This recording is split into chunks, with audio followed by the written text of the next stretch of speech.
Миграция не беда, мигранты не преступники. Мэр Москвы Сергей Собянин неожиданно поменял свою позицию в отношении непрошенных гостей столицы.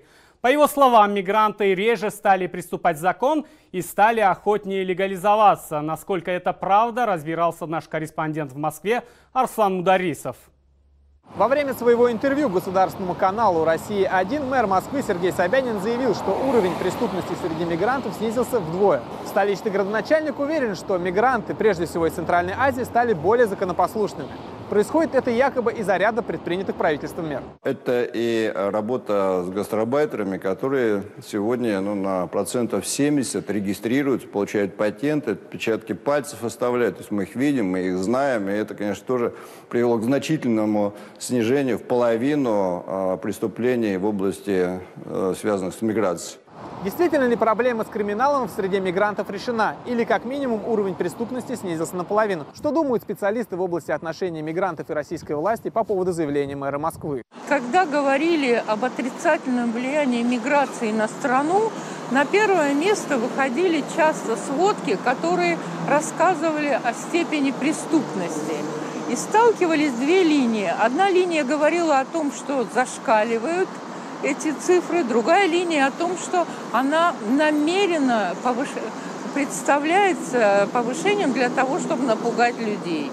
Когда появились такие модели, как Сахаровский центр, это же не только в Москве, они, несомненно, повлияли на снижение криминалитета как в той сфере, которая обслуживала мигрантов, так и в среде мигрантов, которые стали более защищенными.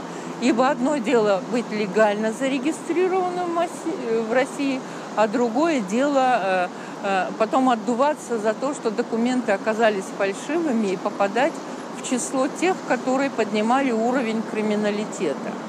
Чем прозрачнее документация мигранта, тем больше у него прав. Если человек находится в правовом поле, у него отпадает нужда связи с криминалом. Речь идет о даче взяток и покупке поддельных документов. Все это, несомненно, улучшает статистику. Однако правозащитники уверены, что, несмотря на позитивную динамику, проблемы на этом не заканчиваются. В Душанбе прошел семинар для женщин-предпринимателей. Его цель – выяснить, какие проблемы для них на сегодня наиболее актуальны. Подробнее Рахат Асангулова.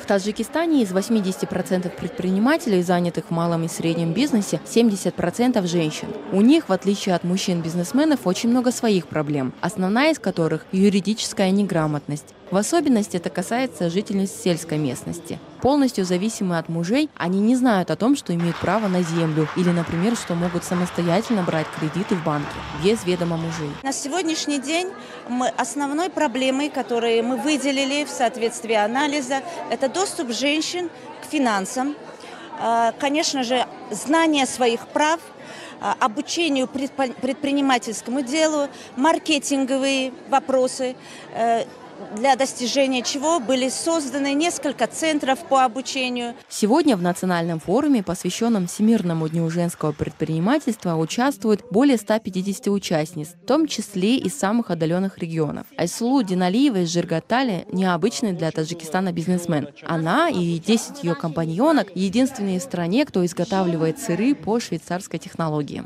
Женщины раньше молока брали, не знали, что делать. Они испортились, они бросали это молоко или давали соседям. У нас появилась идея приготовления молочных изделий продавать. Международные организации, поддерживающие в Таджикистане малый и средний бизнес, особое внимание уделяют женщинам-предпринимателям. Там понимают, как в стране с устоявшимися мусульманскими традициями женщинам трудно начинать и развивать свое дело.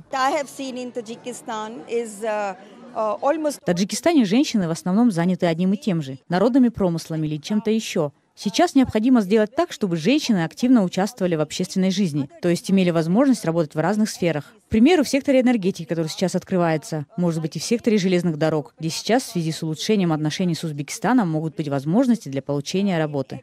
Сами предпринимательницы, судя по выступлениям на форуме, полны энтузиазма и верят в свои будущие успехи. Многие из них уже стали кормилицами своих семей. Пока что проблемы они решают по мере их возникновения, учатся на собственных ошибках и учат своих подруг. Сейчас их главная задача – поверить в свои силы и ликвидировать юридическую неграмотность.